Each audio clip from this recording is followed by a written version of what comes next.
From the ashes of divorce, you can come back stronger than ever. This is Divorce to Victory with Kevin Ray Ward. Your new life starts now. Hey there, it's Kevin Ray Ward, and today's topic is how to know when your marriage is over. Not an easy question, not an easy conversation to have, but in this conversation, we're going to dive deep into what ends a marriage and how to know when it is time to let the marriage go and move on. Now, I want to just start with several things underlying this, and I'm going to get down to 7 specific signs that your relationship is over. There's going to be some overlap in them, and a little bit of crossover, but in general, the purpose of this video is to help you get real clarity and certainty in where you are in your marriage, in your relationship, and whether it's worth fighting for or whether it's not worth fighting for. And so that's what we're going to talk about. So here's what I believe. I believe marriage is worth fighting for. I hate divorce. When I do this work as what I call the divorce prophet, it's not because I'm a fan of divorce. I hate it, but it's also a reality that happens. I'm not a fan of funerals, but funerals happen because people die. Divorce happens because marriages die. And so the question is, when do you call it quits? When do you accept it? If she wants to call it quits and she's filed or she's moved out or she's separated or she's telling you she wants a divorce, or if it's you that's initiating it or encouraging it, where are you at in the process and how do you know what to do? Here's what you got to understand about a divorce. Whether you stay in a marriage or you fight for the marriage, if you call it quits and you decide to go forward with the divorce, or if you decide to save it, either way, it's going to be more painful and more costly than you could imagine. Either way, if you decide to end it and say, that's it, I'm done, file, move out, move on, it's going to be painful, it's going to be devastating, it's going to be costly, more than you probably are aware. If you decide to fight for it, say, I'm going to save my marriage, and to truly save it, to truly actually take a marriage that is on its deathbed, that is on life support, and actually resurrect it or bring it back to life and actually make it a fulfilling, joyful relationship, is going to be more painful and more costly than you probably can imagine. The question is, when is it time to let it go? Here's when it's time to let it go. If the marriage is dead, it's over. The relationship is gone. If the horse is dead, best advice, dismount. Time to get off. Time to get off the horse. You don't stay in a dead relationship out of fear of others' opinions, out of fear of judgment or criticism from others, and other big mistake that people make is we stay in the marriage because we're afraid of the consequences of divorce. Spiritually, personally, emotionally, financially, relationally, and so we stay there. But the reality is that the long-term consequences of staying in a dead marriage is much more costly and much worse for you. It is much worse for everybody in your world, including your children, okay? And it's worse for your spouse than the consequences of being completely honest, owning what's happened, and making a clean break. Okay, when I was going through my first divorce, I met with a Christian counselor, he was actually a Christian psychologist, and he said, here's my perspective. I want either for you to have a good marriage or to have a good divorce. But staying in a bad marriage is not God's will, and it's not good for anybody. Doesn't mean God wants divorce, he just wants good marriages. And when the marriage is not only not good, but it is dead, what you have is no longer a marriage. What you have is two people who are staying together, living a lie, trying to pretend like they're actually a couple when in reality, they're just housemates. So if you are in that place of, I don't know what to do, then I'm going to give you a couple of things to be real clear. So number one, if you know in your heart right now, as you're watching this video and going like, is it time to call it quits? Is my marriage over? If you know in your heart that you want to make this marriage work, okay, you know, I don't want it to be over. I'm all in to save my marriage and do whatever it takes. Then here's my advice to you. Go get to work on it. Stop right now, listen to this podcast. Go get with your wife, your spouse, and get a therapist, get in marriage counseling, and start doing the work to make it great. If you're all in and committed to making that happen, go do everything in your power to make it happen. Now, if you do that and all of a sudden you run into a brick wall of she's like, nope, it's over. I'm done. I'm not willing to work at it. Then you can come back to this conversation. But do not sit here going back and forth when in your heart you know you want to save it. This is when this conversation is, if you're sitting here watching this video and you're going like, I need to know the truth. Is my marriage over? Is it worth fighting for? If it's not, I'll fight for it if I can save it. But if it's not, I will accept reality. And this is a big piece of it, is just learning how to rapidly and radically accept reality, because the sooner you come to terms with it, what the reality is, the faster you can move on and do what needs to happen with your life. Okay, so the rest of this podcast is going to be for those of you who believe deep in your heart that your marriage is probably over and all you're looking for is just a level of certainty and clarity so you kind of know what to do next. Okay, so there are basically three ways marriages end. Number one, she initiates it. Number two, you initiate it. Number three, you both mutually come to an agreement on this, which is very rare. Typically, it's one or the other that initiates it. In marriages where the people are over 40 years of age, in America, about 3/4 of the marriages or of the divorces are initiated and filed by the woman. So she initiates 3 out of 4 times, 75% of the time, she's the one that is initiating it. So if you're watching this and you're a man, very likely that's the situation you are in. Now, if you're one of the 25% and you're the one initiating it or deciding whether or not to initiate it and wanting to know if your marriage is over, then you are in the right place. But here's what I want to tell you. Whether she initiated or you initiated or wherever you are in this process of thinking about it or doing it or whatever, you, from this day forward, from this moment on, as you watch from this podcast forward, you must take control. You got to take control of your life. You take control of your future. Stop giving it over to her and waiting for her to come around and getting suckered in by hope, or waiting for her to take action and saying, well, I want her to initiate so that it's, that I can claim innocence and it's her fault. No, take control of your future. Take control of your life. Because how long are you going to wait? How long are you going to wait and let somebody else control your life who is not looking out for your best interest? When it's now, they're going to make the decision based on what they want to do. And it's not going to be for your benefit. It's going to be for theirs. So you got to take control of your life right now and do what you need to do to make your life work. And that includes taking control of your marriage or of the process of ending the marriage if the marriage is dead. Okay? So just sitting there and hoping that it's going to get better and hoping maybe she'll initiate, all it's going to do is prolong the suffering, and it just delays the inevitable, and you're just wasting your life. Whether it's another month, another 6 months, another year, another 2 years. I've got a guy that I work with right now that's gone through a divorce that he said, I've known for 4 years that our marriage was over.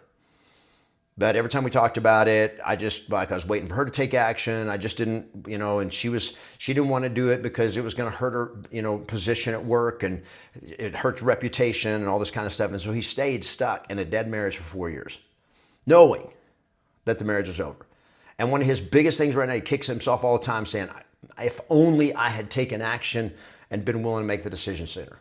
So my friend, when it ain't good, make it good or get out. Okay, so here's some red flags. How do I know when my marriage is over? Here's some red flags that things are potentially dying in the relationship if it's not already dead. And I want to just tell you, this is one of the realities. Love is not enough to make a marriage work. Okay, I love the song, all you need is love, but love is not enough.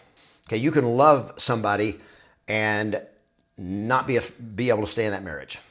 Okay, love is not enough. So here are some red flags when a marriage is either dying or dead. Number one, there's no trust. One or both of you doesn't trust the other one. Just flat out, don't trust you. Don't trust her. Can't trust her. Okay, why? She's lied, she's cheated, whatever it is. Or maybe you've been the culprit. But when there's absolutely no trust, it is the very foundational bedrock of a relationship. Number two is no communication. If you're not able and willing to communicate, and I'm not just talking about what do you want for dinner, what time are you going to be home. I'm not talking about factual communication. I'm talking about actually engage in a relationship with affection and talk and have communication about what you want, what's not working, what's working, what needs to be done, where differences, things that need to be resolved, problems that need to be resolved, conflicts that need to be reconciled, to be able to have even collision when things aren't going right between you.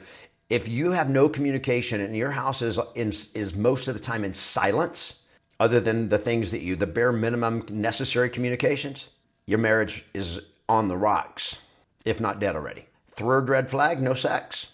How long has it been since you had sex? How long has it been since you had passionate sex? How long has it been since you had regular sex? Great healthy sex life in a relationship and where there's real true intimacy, true connection, true affection. It is an indication of the health of a marriage. And when it goes away, it's an indication that the health and well-being of the marriage is going away. Next, very much connected with it, but not completely the same, but connected is no affection. If there's no affection between you and there's just like, you don't like each other, she doesn't like you, she doesn't want to be touched, she doesn't want, not even sexually, just like she doesn't want to hold hands, sit next to you, be close to you. There's no affection. That ain't a marriage. And then the fifth red flag is no respect. That's just a red flag whenever there is a lack of respect in the couple. And typically it's the wife no longer respects the man. If your wife just clearly disdains you, she does not respect you, she does not appreciate you, she does not admire you, my friend, your marriage is dead or dying. Can you change it? Maybe. But you got to know that this is a problem. Okay. Now there's a million things that can cause all this to happen, but however it happened, you are here. And when there's no respect and she treats you she talks to you like you're a kid and she talks to you, she's snappy and short and harsh and rude and just kind of always nagging. She doesn't respect you, okay? Now, it's not my fault. Well, it probably is your fault, number one. And number two, it doesn't matter whose fault it is. This is a sign of a dead marriage, okay? Another sign of a dead or dying marriage, a big red flag, is when you are suppressing all your emotions and you're trying to just like go along to get along and keep the peace and be the nice guy, but it ain't well and you're not happy and it's not the way you want it. My friend, marriage is dead or it is dying. Now, here's what I want to tell you. People say, we talk about this idea of irreconcilable differences, which in a lot of states has been like a grounds for divorce. Now, most states now are no-fault divorces. You don't have to give a reason. There doesn't have to be a justification for it. It's like, we're getting a divorce. Okay, here, what are the terms? Let's figure that out.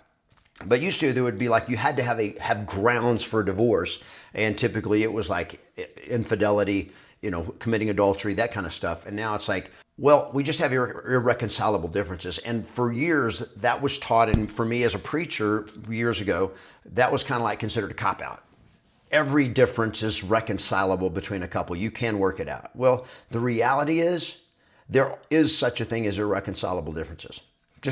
Some things are just irreconcilable because you're not willing to move on it or she's not willing to move on it. So guess what? If one of you or both of you are not willing to move on it and come together and reconcile on it, compromise on it, figure it out, work it out, it's irreconcilable. It's not going to work. So how do you know when it's over? So here are 7 clear indications and signs, more than just red flags, but these are how you know that your marriage is dead or it is over. Okay, number one, these are not in any particular order. Some are worse than others. Okay, number one is abuse. Whenever there is ongoing abuse, whether it's emotional, sexual, verbal, or physical abuse, whatever kind of abuse it is, if it is an abusive relationship, the marriage is over. It doesn't mean you're not going to stay together for a while because a lot of people stay into very dysfunctional and abusive relationships. But if that's not resolved, it's going to end badly. So number one, marriage is over when there is ongoing abuse. Number 2, indicator that the marriage is over is infidelity. Now, does that mean if somebody cheats one time that the marriage is over? Not necessarily, but when there is ongoing infidelity. Now, this may be adultery, it may be actually cheating, or it may be just lying and dishonesty. When there's ongoing dishonesty or lying in a relationship, it's typically one person is doing the lying and really is the one that is there. But I also want to say it's never just one person's fault. Like I got cheated on. Well, okay. But cheating or infidelity is not caused by just one person being out of control. It's because something happened in the marriage that made them feel incomplete and unfulfilled in the relationship that caused them to look outside of the marriage to find fulfillment. And that's what leads to cheating. So there's never like the guilty party and the innocent party. That was always the thing when I was young. When I was a preacher in the church, it was like, who's the guilty party? Who's the innocent party? Because the guilty party could never get remarried again without committing perpetual adultery and going to hell.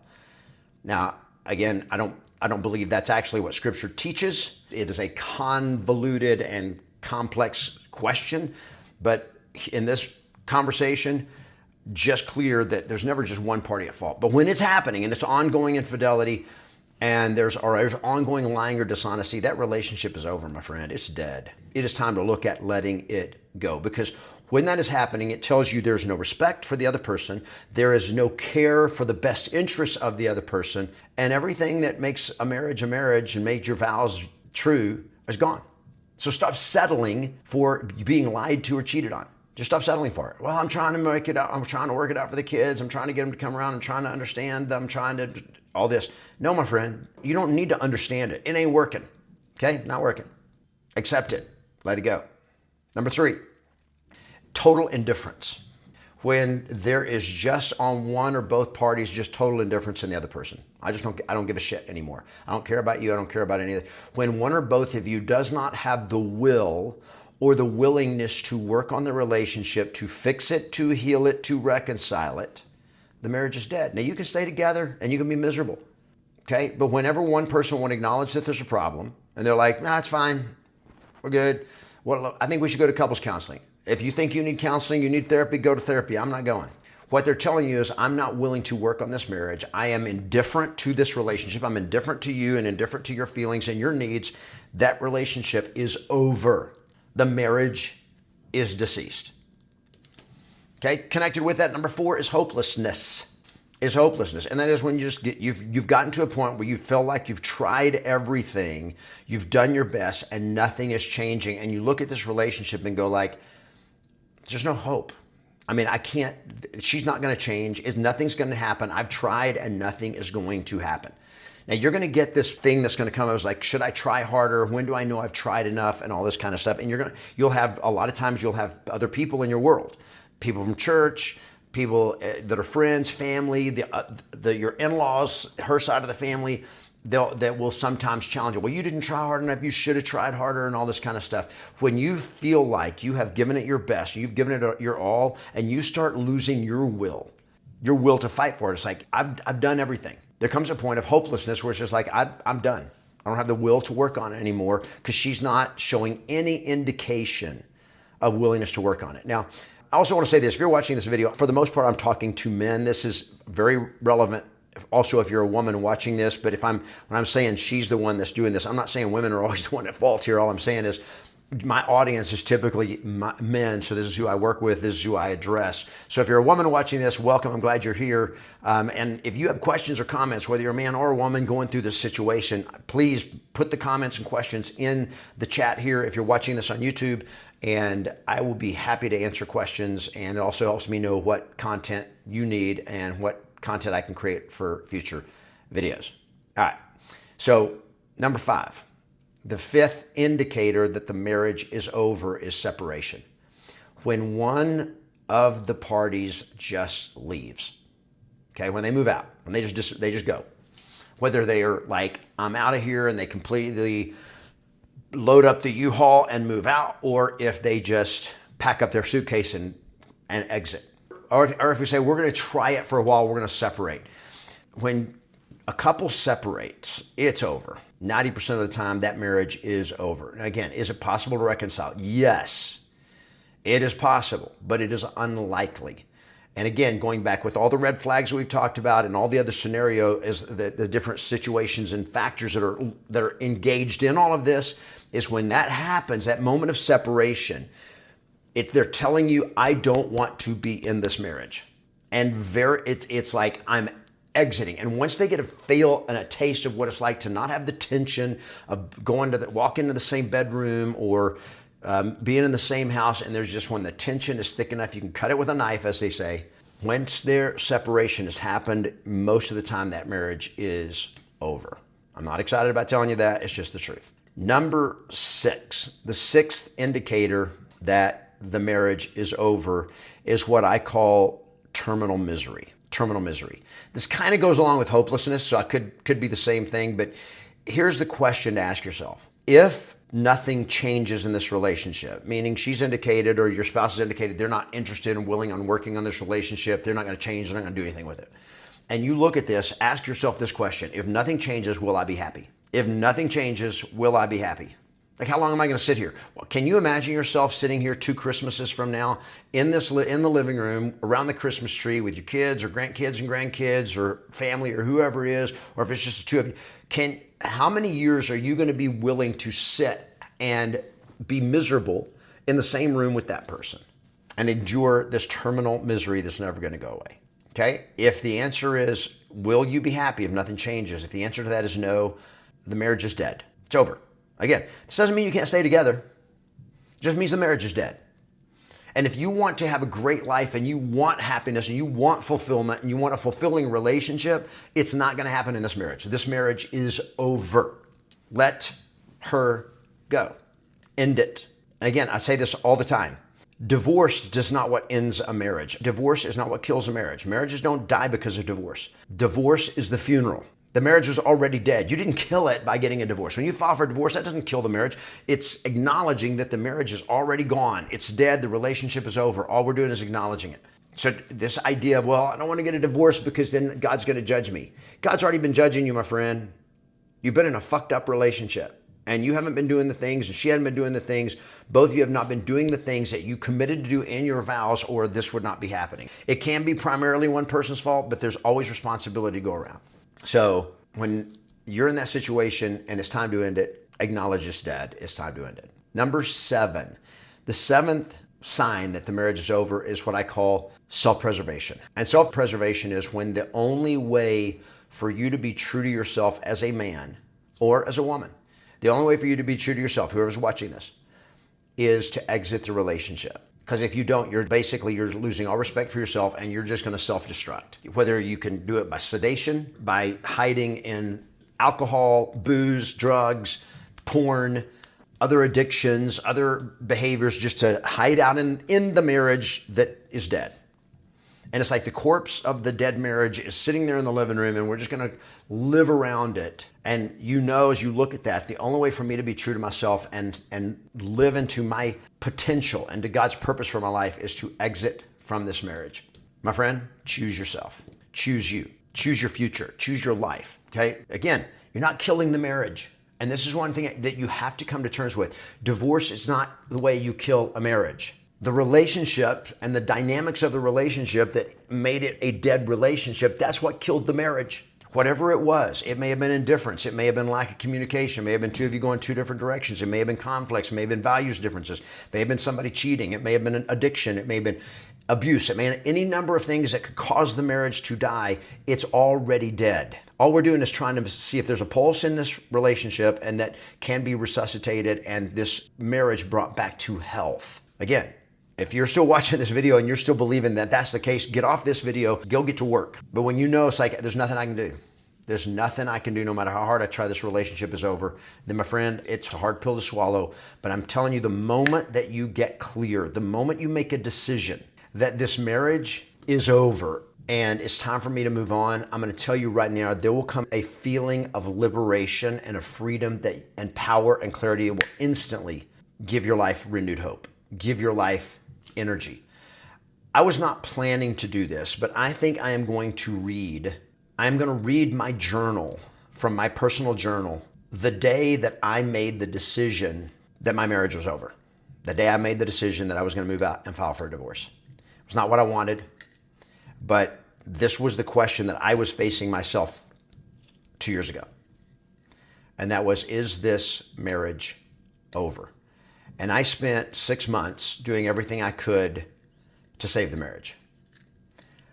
I spent 6 months once everything blew up and she left and it was like, what can I do? What can I do? And I journaled over 1,000 pages in my journaling of trying to figure out and talking to God and saying, God, what do I do? How do I fix this? How do I fix this?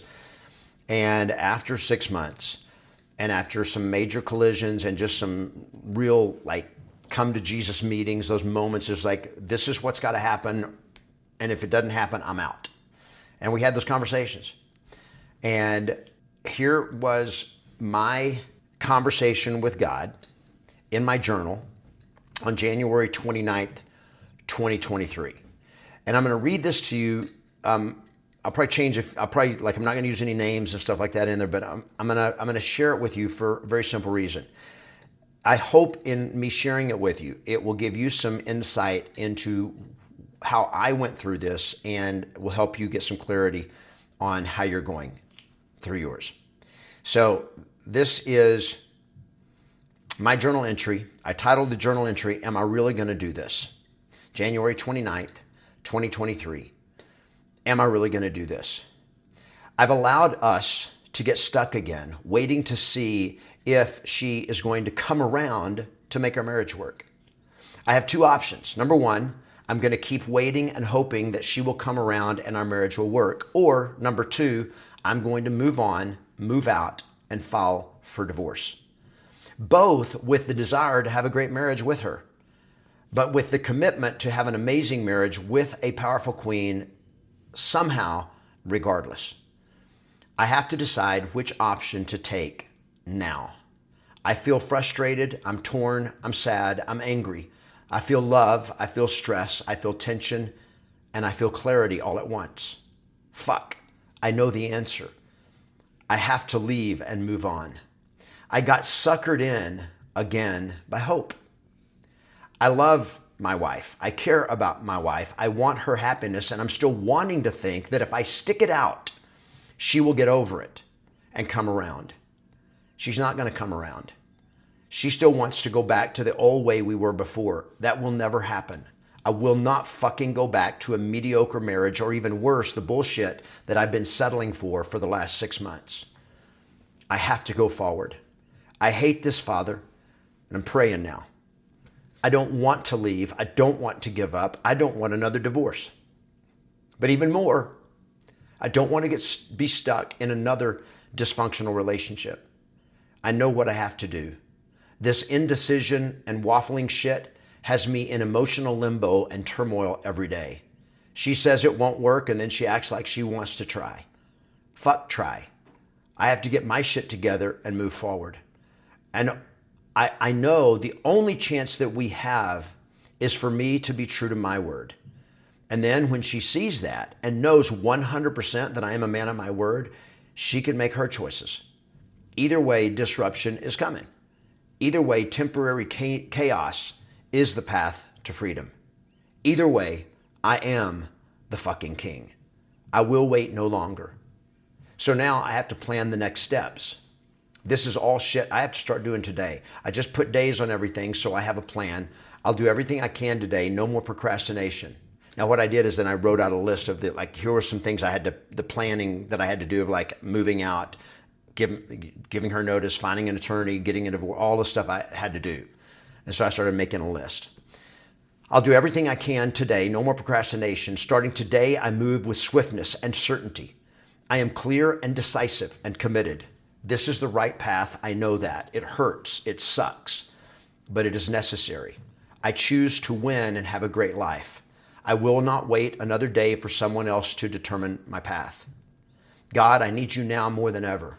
I am here. I am listening for you to guide me. You've already shown me the path. Am I doing the right thing? Now, here's what I heard in this conversation, in my spirit, in my gut from God. God said, yes, this is your path. You have chosen your path, and I am with you. Your choices all have consequences. You are where you are today because of your choices. Keep listening to me, keep believing, and keep moving. No doubt, no indecision. Protect your heart. Be strong and courageous. You have painful moments ahead, but you will move through the pain, and I will strengthen you, and I will be with you. Amen. Thank you, God. Is there anything that I am missing, God? Not for this moment. You have what you need. Just be clear. I will guide you as you move forward. There will be adjustments and many decisions that you will face, but walk in faith and do not stop until I tell you to stop. Yes, Father, I honor you. I will do your will. My lesson for this is to walk by faith and not by sight, and to keep walking one step at a time. It's time to move forward with my life. I immediately feel free, even as I face a difficult and painful road. But I know it is the path, and I will not stop moving. Now, that was my journal entry that day. And I did this every day. I did this for months. It was not every day. It was not about my marriage, but for a 6-month period, it was almost every day a conversation that I was having with God, and I journaled it just so that I could get clarity in my thoughts. And I want to recommend for you that this may be a thing for you to do, is have this idea of a prayerful journaling conversation with God. I'm just write out what you feel, write out your feelings, process everything, and then listen for what God is directing you to do. Okay, there's more than just this idea of being in Scripture and reading the Bible. There's also listening to God and knowing that He will guide you, that He will direct you, that He will give you insight. Now, it's also possible you can deceive yourself. Okay, it's also possible we can lie to ourselves. So you have to be aware. And you have to know, hey, listen, I'm not infallible. I can make mistakes. You can make mistakes. You just have to be there. But if you look at your marriage right now, and you may be sitting here debating on whether or not to file for divorce, maybe in a situation where you're separated, maybe in a situation where you've already filed the divorce or she's already filed and you're trying to decide what to do. Here's the question. If it's broken and unfixable, when am I going to decide to let it go? When am I going to decide to own my life and move on? My friend, if you're in that place, it's time to end it. Okay? And by the way, if you're like hopeful, like I was, even when I was writing this, I was like, my hope is that through this, that we can get our relationship back. That I would love it if I could, she would finally come around and go like, okay, you're right. And I'll let go. We had a big conflict. We had a big fight over business because we had a business together. And it literally exposed our marriage as like we were housemates and business partners, and the marriage was dead. And I was just praying. I was so hopeful that once I made this decision, that she would finally come around and say, you know what, you're right. And I knew, but I knew the only way that could happen is if I move forward. And I had to take control of my life, and I had to take control of the relationship and of the situation. And I had to make the decision, because where we were stuck. We were high-centered. We were a stalemate. She was not willing to come around to forgive, to get over it. And I do all of this without claiming innocence. Anytime a marriage has failed, you got to take responsibility. Okay, was it all my fault? No, for sure it wasn't. And I did everything I could. And people ask that, they're like, are you sure you did everything you could? I've got over 1,200 pages of written journaling. You read that, and then you didn't tell me I did everything I could. So that when I made this decision, it was not like I sat down one day and had a conversation and wrote out some notes and said, okay, I'm done. I'd been doing this. I'd been just fighting this fight for weeks and months. Couples therapy, countless hours of conversations, letters, text messages, phone, all of it. Okay? But when the old is dead, the old must end so something new can begin. And whether it's a reconciliation down the road, once you have liberated yourself from the shackles of the broken relationship, the broken marriage, then you have the opportunity to heal and become whole. She has the opportunity to heal and become whole. And maybe someday you could come back together. Unlikely, yes. But it's possible. It's the only way. Because otherwise you're going to stay stuck in the same cycle. A build and burn, a build and burn, a build and burn. So here's the last question. How many more nights are you willing to lie in bed next to her, emotionally isolated and alone? How many more Christmases are you going to be willing to sit in the room with her, completely separated emotionally, spiritually, physically, in every way other than legally? If it's time to end it, my friend, bite the bullet, man up, stand up, make a decision, and end it. You deserve better than what you've been settling for. And you can have better than what you've been settling for. Is there loss? Yes. Is there going to be devastation? Yes. Is it a tragedy? Yes. But when it's over and it's dead, and it can't be healed, it's time to acknowledge it and move on. So I hope this video has been helpful for you. This has not been a fun video. This has not been an easy video for me to shoot. And I'm sure it's not one that's easy for you to watch it, because the very fact you're watching this says that your life is not in a great place. So I want you to know I'm here for you. I'm going to be posting every week new episodes. other videos, other content. So make sure if you're watching this on YouTube, subscribe. If you're watching it, listening to it on podcast, make sure you subscribe to the podcast. Comment in the comments here. If you're on YouTube watching this, feel free to post any comments or questions and I'll be happy to respond to those. And also it'll help me know what kind of future content to create for you. I wish the very best for you, but the most important thing is to know that you have to walk by faith and you have to be the one who makes the decisions, the tough decisions to take control of your life and move forward so that you can win. So if this video hit and you're in the divorce pit, you don't have to go through it alone. My name is Kevin Ray Ward, the founder of Divorce to Victory, and you can click on the link in the description and go to divorcetovictory.com and you can watch a free masterclass that I put there for you, and you can schedule a one-on-one call with me. The most important thing is that through this whole process, you choose to rise and you don't have to try to do it alone. So click the link in the description or go to divorcetovictory.com, watch the masterclass, schedule your call with me, and if it's fit, let's talk.